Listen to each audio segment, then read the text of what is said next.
빌립보서 3장 20절, 21절 두 절 말씀만 같이 볼게요.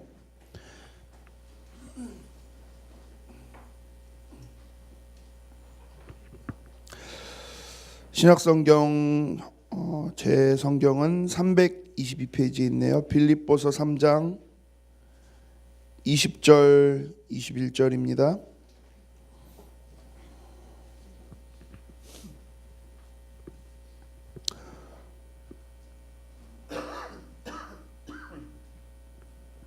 (20절) 21절 한번 같이 읽어볼게요. 20절부터 읽습니다. 그러나 우리의 시민권은 하늘에 있는지라 거기로부터 구원하는 자 곧 주 예수 그리스도를 기다리노니 그는 만물을 자기에게 복종하게 하실 수 있는 자의 역사로 우리의 낮은 몸을 자기의 영광의 몸의 형체와 같이 변하게 하시리라. 아멘.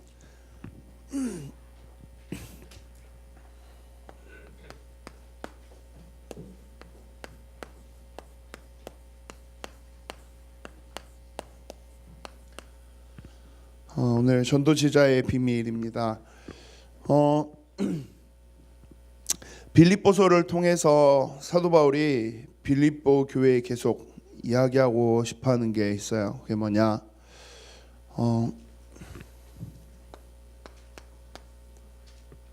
내가 누군지를 기억하라는 거예요.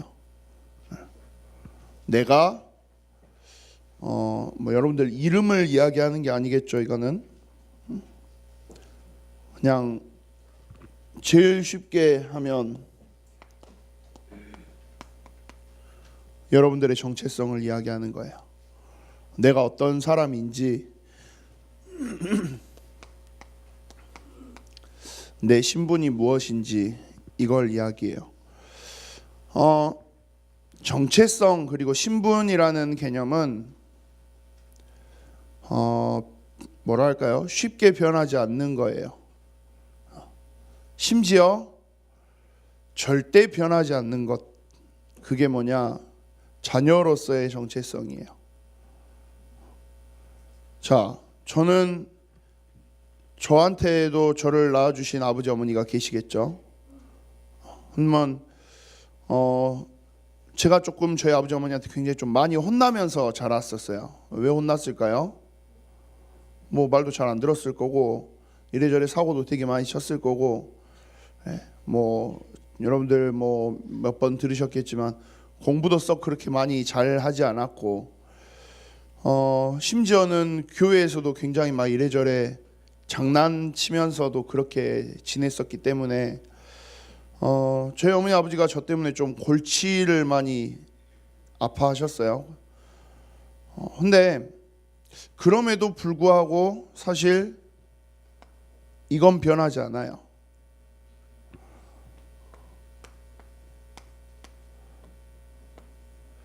이 능력은 조금 다른 이야기예요.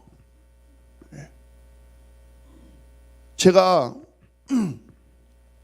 공부를 진짜 막 중학교 때 엄청 막 잘하고 막 전교 1등 맨날 하고 그랬으면 아마 저희 아버지 어머니가 저를 되게 이뻐라 하셨을까 싶기도 해요.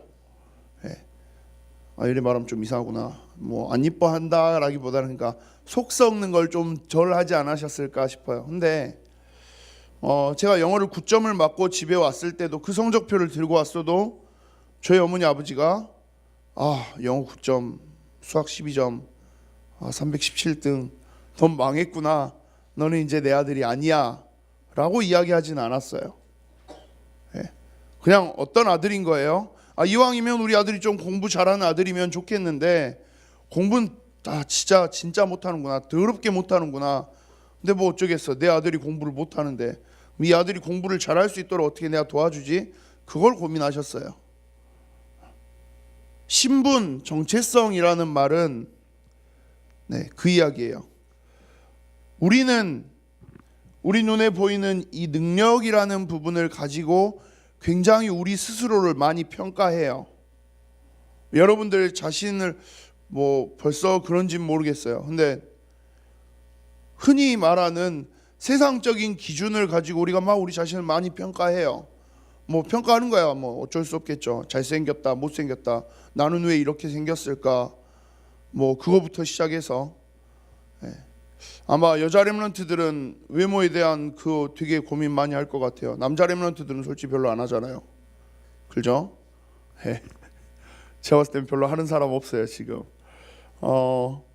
저도 외모에 대한 고민이 있었을까요? 없었을까요? 현빈아, 목사님 외모에 대한 고민이 있었을까? 없었을까? 모르겠지. 왜? 목사님 완벽하니까 외모적으로는. 저는 진짜 고등학교 때까지 그렇게 살았었어요. 되게 잘생긴 줄 알았었어요. 제가 거울 보고 잘생겼네. 그래서 심지어 중학교 고등학교 좀 되게 이상한 말인데 중학교 때 학교 갈 때 머리를 감고 가지 않았어요. 왜? 그래도 괜찮았으니까. 물론 남중남고여서 그런 것도 있었겠지만 그냥 막 일어나는 대로 그냥 막 반바지 막 체육복 입고 막 그렇게 학교 가고 그랬어요. 왜? 전혀 그걸 신경 쓰지 않아도 잘생겼다라고 생각을 했었어요. 이제 감사하게도 시간이 지나면서 빨리 정신을 차리긴 했는데, 근데 보면 난 못생겼어. 나는 공부도 못해. 나는 망했어. 나는 끝났어. 우리 집은 뭐 돈도 많이 없는 것 같아. 나는 안 되겠어. 망했구나. 이걸 기준으로 해서 나를 평가하고 생각하는 친구들이 정말 많아요. 근데 신분 정체성이라는 말은 그 이야기가 아니에요.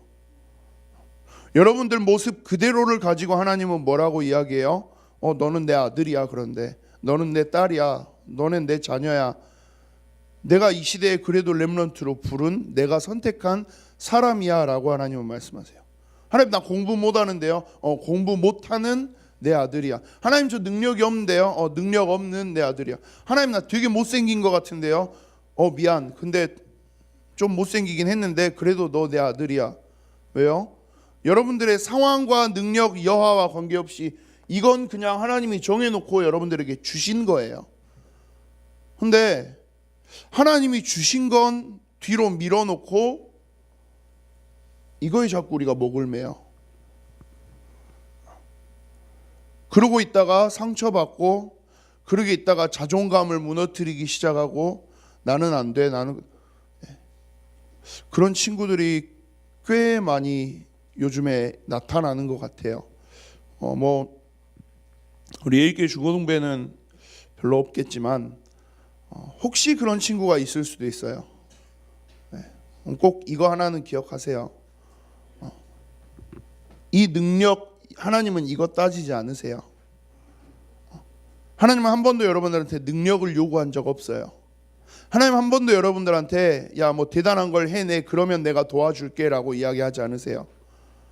하나님 이야기하시는 건 언제나 이거예요. 하나님, 저 능력이 없는데요. 하나님 뭐라고 이야기해요? 능력은 나한테 있어.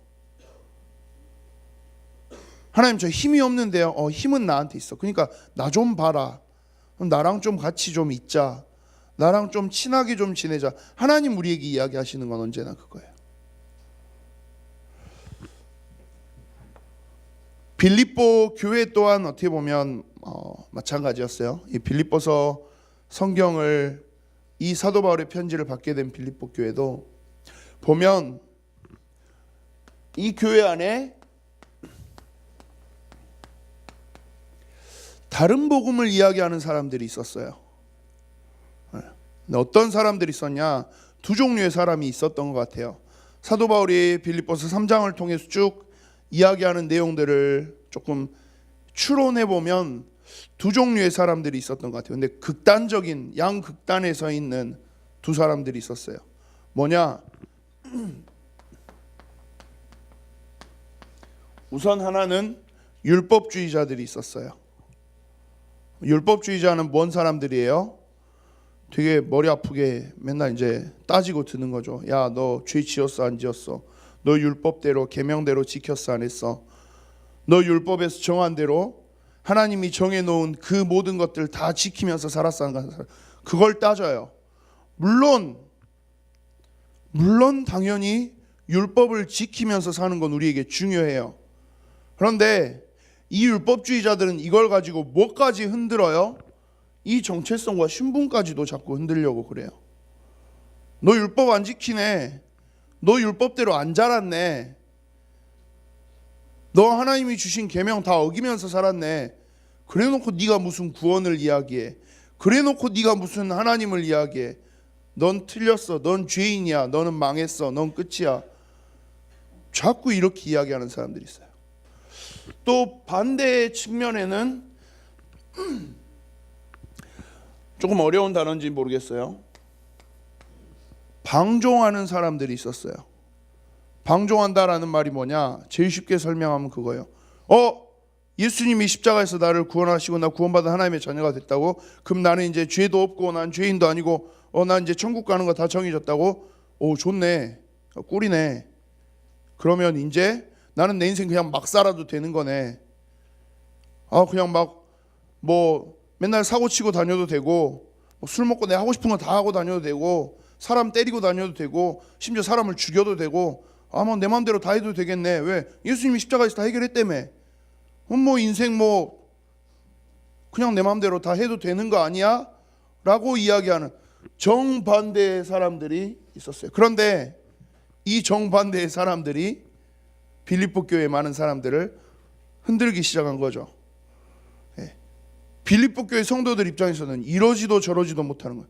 저 율법 이야기하는 사람들 때문에는 와 진짜 뭐 하나라도 실수하면 안 되나 싶기도 하고, 또 나 구원받았으니까 이제 나 아무것도 안 해도 되네, 막 상관없네, 내 마음대로 살아야지 하는 사람들 때문에는 반대로 저건 좀 아닌데 싶은 거고.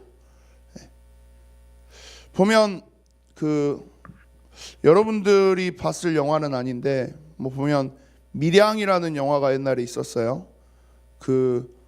영화배우 전도연 씨가 막 해가지고 무슨 영화제에 가서 막 상 받고 했던 되게 유명해진 영화. 그 영화에서 갈등을 만들어내는 스타트가 그거예요. 자기 아들을 죽인 납치범 막 엄청 막 힘들어하고 있다가 겨우 용서하고, 하필이면 또 전도연 씨도 이제 교회에 갔다가 거기서 이제 은혜를 받고 힘을 얻어서 내가 이 사람 용서해야지 하고 감옥에 갔는데, 면회하려고 그 사람을 갔는데 그 사람이 그래요. 저는 이미 됐어요. 저도 예수 믿어요. 저 죄사함 받아서 저는 자유로워요. 굳이 당신이 용서하지 않아도 이미 예수님이 다 용서했어요. 약간 그렇게 이야기하니까 빡친 거죠.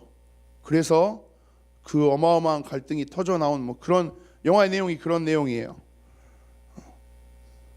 맞는 말이에요. 아무리 우리가 큰 죄를 지었어도 예수님이 다 해결하셨어요. 그런데 사실 둘 다 전혀 그리스도께서 우리를 구원하시고 하나님 나에게 주신 그 복음에 대한 것들은 이해하지 못하고 있는 말들이에요.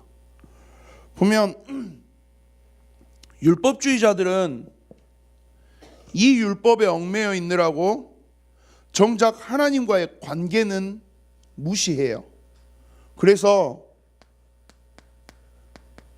의식적이고 형식적인 것만 남아요.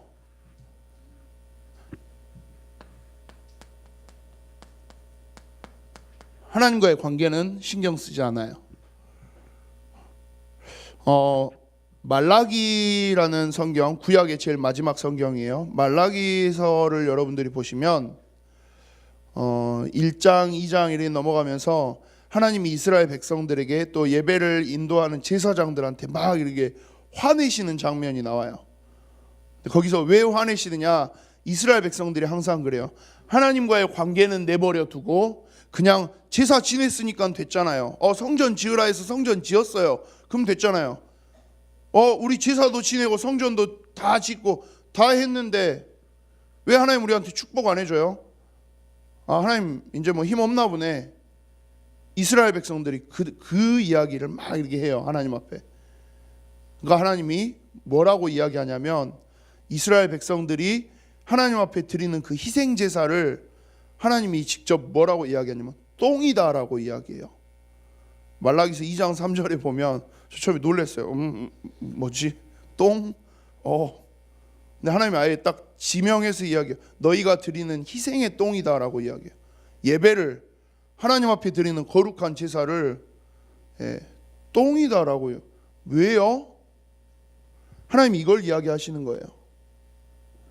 야, 나하고 아무런 실제적인 관계도 없으면서 마치 그냥 밖에 사람들한테는 나 하나님하고 되게 친해요, 나 하나님 믿는 사람이에요 라고 이야기하려고 되게 의식적으로 형식적으로 하고 있는 예배, 나는 그러고 있는 너네 모습이 너무 웃긴데, 어이없는데, 이거 정체성 신분 하나도 없이 그냥 네 마음대로 하고 있으면서.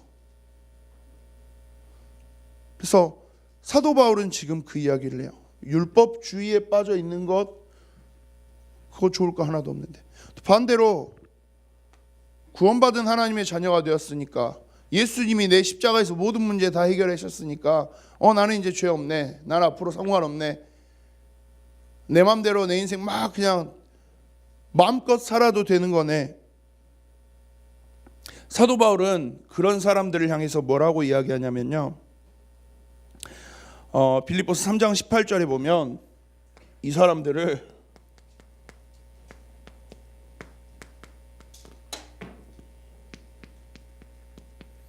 그리스도의 십자가의 원수라고 이야기해요.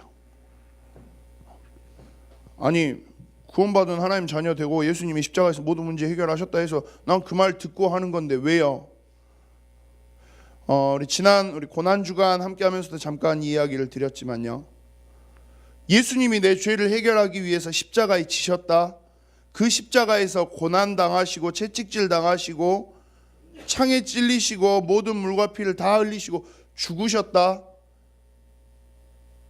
그것이 진짜 얼마나 가치 있는 것인지를 안다면, 그 예수님이 내 미래의 모든 문제까지도 다 해결하셨어, 맞아요. 그런데 해결하셨으니까 그러면 나는 내 마음대로 놀고 먹고 내가 하고 싶은 대로 다 하고 살아도 되겠네 라고 이야기하는 건, 그 사람은 그 예수님의 십자가가 나에게 은혜로 주어졌다가 아니라 그냥 내가 이용해 먹을 수 있는 방패막이 삼고 있는 거예요.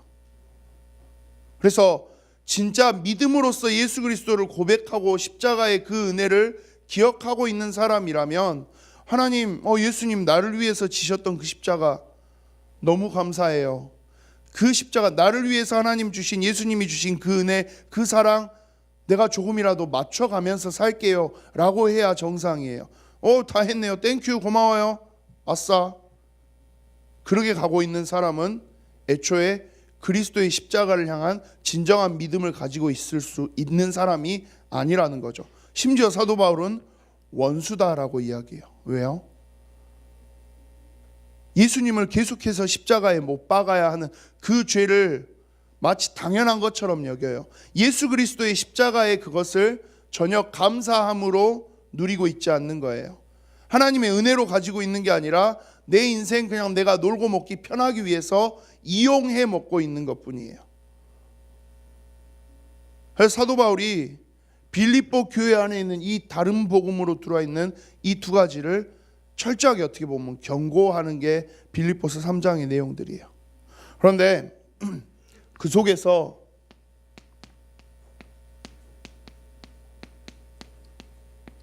올바른 복음을 이야기해요. 올바른 복음이 무엇이냐?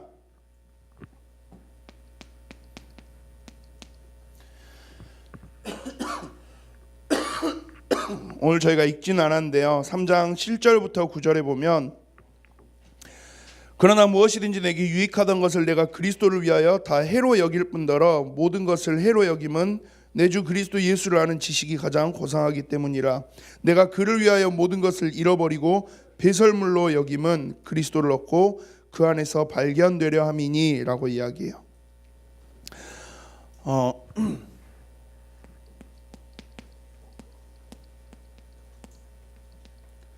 배설물로 여긴대요. 이 배설물로 여기는 걸 뭘 배설물로 여기느냐? 이 앞에 3장 4절 5절 6절 쭉 나오는 이야기가 뭐냐면, 이 율법주의자들을 향해서 사도 바울이 하고 있는 이야기예요. 율법을 지키는 것, 그래 중요하지, 그거 나도 알아. 왜? 나도 그 율법 지키는 데 있어서 너희보다 훨씬 뛰어나게 지켜왔던 사람이야 라고 이야기해요. 나는 유대인들의 법 그대로 태어나고 8일 만에 하나님 앞에서의 언약의 징표로 가지고 가는 할례를 받았고, 유다 지파로서, 유다 민족의 그 베냐민 지파 사람으로서 내가 쭉 자라왔고, 이 언약, 이 율법 안에서 내가 쭉 해왔고, 바리새인으로서, 히브리 사람으로서 율법에 있어서 조금의 흠도 없이 살려고 정말 많이 노력했던 사람이야 라고 이야기해요. 율법주의자들을 향해서 이야기해요. 보면 4절에서 그렇게 이야기해요. 그러나 나도 육체를 신뢰할 만하며 만일 누구든지 다른 이가 육체를 신뢰할 것이 있는 줄로 생각하면 나는 더욱 그러하리니. 무슨 말이에요? 율법을 잘 지키면서 살아야 된다고? 야, 니네보다 내가 더 율법으로는 완벽하게 살았을걸? 너네보다는 내가 훨씬 더 율법으로는 높은 수준으로 살았을걸? 그런데 그 대단한 율법적인 배경, 능력, 모든 것들 나는 다 배설물로 여겨 라고 이야기해요. 이 율법주의자들을 향해서 하는 말인 거죠. 율법을 지키는 것이 중요하다고? 야, 율법을 지키는 것보다 중요한 건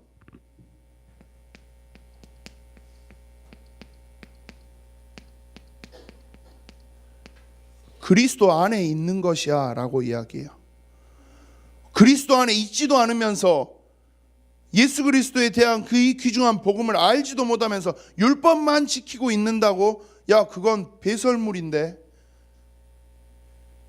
그거 그냥 형식적이고 의식적이고 껍데기만 가지고 있는 건데, 진짜 중요한 알맹이를 가지고 있어야 그 다음이 의미가 있는 건데, 너희는 진짜 중요한 알맹이는 하나도 없이 그리스도 예수의 십자가, 하나님이 주신 그리스도의 복음, 예수 그리스도의 복음, 그거 하나도 모르고 껍데기만 가지고 있잖아. 사도 바울은 그 이야기를 해요. 너희보다, 그래, 어디 한번 율법으로 나한테 한번 덤벼봐. 내가 다 이길 수 있어 너네. 그런데 너네보다 율법적으로 훨씬 완전한, 완벽한 그런 삶을 살았던 내가, 나조차도 나는 그래, 예수 그리스도 안에 있는 이 은혜의 복음, 내가 이것 기억하고 나니까, 이것 회복하고 나니까 이제는 율법은 배설물이다 라고 나는 생각해.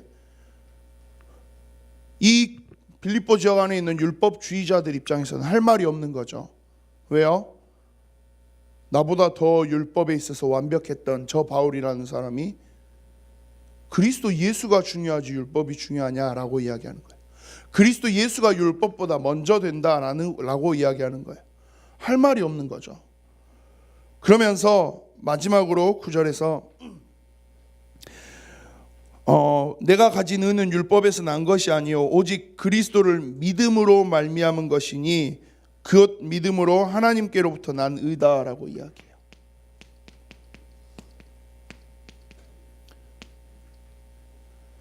하나님 자녀로 이 땅의 소리가 전도 제자로 살아가는 데 있어서 가장 중요한 것이 무엇이냐? 율법이 아니라는 거예요. 너 얼마나 착하게 살아? 너 얼마나 그게 아니라는 거예요. 너 얼마나 공부 잘해? 너네 집 얼마나 돈 많어? 너 얼마나 잘생겼어? 그게 아니라는 거예요. 조금 더 많이 가서는 너 예배 시간에 얼마나 있어? 예배 얼마나 많이 드렸어? 너 교회 얼마나 오래 다녔어? 그게 아니라는 거예요. 그리스도 안에 있는 믿음을 가지고 서 있느냐? 그게 가장 중요한 1순위라는 거예요. 그리고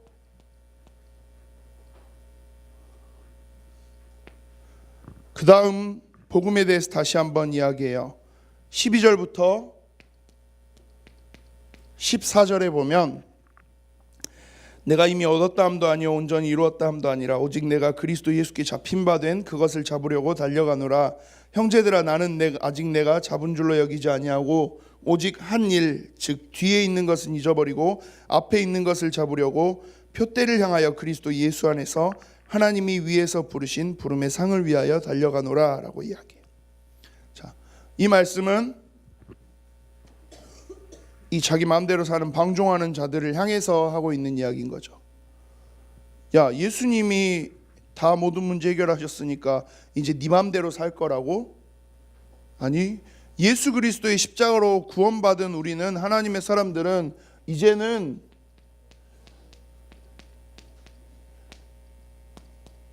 이 그리스도 예수께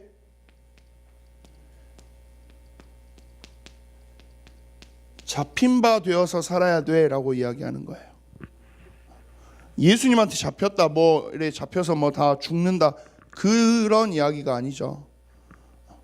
나를 구원하시고 나를 온전히 살리시고 세계복음할 수 있는 응답의 사람으로 만들어 가시는 그 모든 능력을 다 가지신 그 예수 그리스도께 네가 붙잡혀 있으면 되는 거지. 네 맘대로 살란 말 아니야.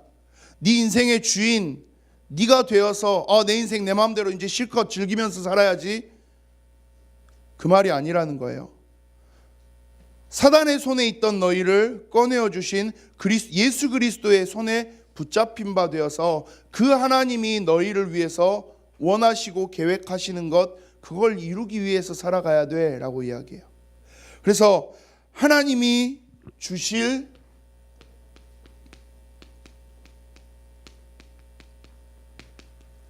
상을 위해서 살아가래요.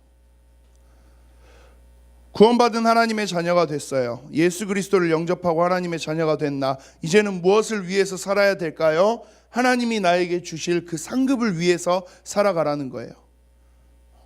그러면 이 두 가지가 조금 정리된다면 사실 이 사람들처럼 살 수는 없어요. 어떻게 하는 것이 내가 하나님 앞에 상급을 받는 것일까? 어떻게 하는 것이 하나님 나에게 주신 최고의 응답을 누리는 것일까? 사도 바울은 전도 제자로서의 비밀, 하나님의 자녀로서의 비밀,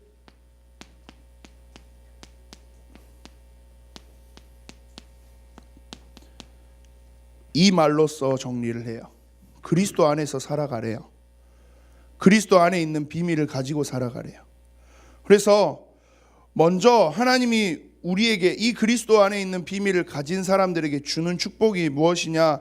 오늘 저희가 함께 읽은 3장 20절이에요.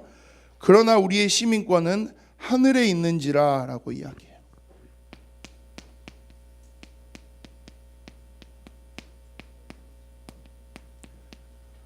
여러분들의 시민권이 하늘에 있대요. 제가 이번에 아직 그 신청을 인제했는데, 여러분들은 주민등록증 이제 고3 친구들은 좀 나왔을 것 같은데요. 주민등록증이 있는 친구 아직 아무도 없어요? 그래 좀 있을 줄 알았는데 없구나. 여러분들은 주민등록증을 뽑으면 다 아마 뭘로 나올까요? 광주광역시 그거 해서 이렇게 나올 거예요. 그렇죠? 저는 뭘로 나올까요?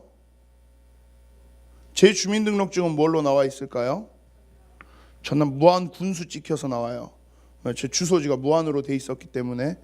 이번에 이제 광주로 막 정리하고 하면서 했는데 아직 주민등록증을 재발급은 안 받았어요. 근데 그게 굉장히 중요해요. 왜요? 이 사람이 어디 소속이냐라고 했을 때, 이 사람이 무슨 일이 났을 때 어디서 책임지느냐라는 거예요. 그걸 증명하는 이야기예요. 그런데 여러분들이 무슨 일이 났을 때 여러분들의 영적인 시민권을 어디에 있다라고 이야기하냐? 하늘에 있다라고 이야기해요. 하늘에 시민권이 있다라는 말 속에 담겨진 의미는 누가 여러분들의 주인이냐라는 거예요.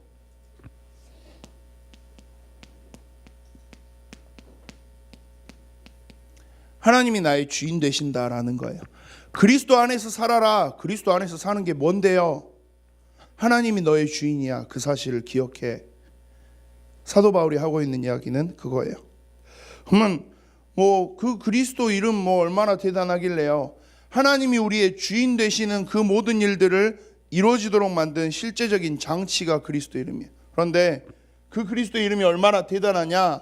21절에 보면 그는 만물을 자기에게 복종하게 하실 수 있는 자의 역사로 우리의 낮은 몸을 자기 영광의 몸의 형체와 같이 변하게 하시리라 라고 이야기해요. 만물을 복종케 하신대요. 세상에 있는 모든 만물이 다 예수 그리스도의 이름 앞에서 복종해야 된대요. 근데 그런 권세를 가지신 분이 누구를 변화시킬 수 있느냐? 나도 변화시킬 수 있다라는 거예요. 여러분들이 혹시 능력이 없어서 조금 고민이세요? 뭐 다른 게 조금 부족해서 고민이세요? 사도 바울은 그 이야기예요. 예수 그리스도 안에만 있다면, 예수 그리스도 안에 있는 그 비밀만 여러분들이 가지고 있다면 만물을 복종하고 다스리고 다 변화시킬 수 있도록 하는 그 능력 가지신 분이 여러분들도 변화시켜 갈 수 있다라는 거예요. 여러분들도 바꿔낼 수 있대요. 그 이야기인 거예요. 우리의 낮은 몸을 자기 영광의 몸의 형체와 같이 변하게 하시리라. 우리를 되게 부족하고 뭐 연약하고 힘없다라고 이야기하는 우리를 하나님 만물을 복종케 하는 그리스도와 같은 형체로 변화시키실 수 있대요. 그게 하나님 우리에게 이야기하시는, 또한 우리에게 주신 그리스도 안에서 살아가는 자의 비밀이에요. 이 응답을 가지고 내 학교에서, 내 가정에서, 그리고 내 인생 전체 앞으로 살아갈 모든 미래 속에서 이 비밀을 가지고 살아갈 수 있는 사람, 그 사람을 전도 제자라고 이야기해요.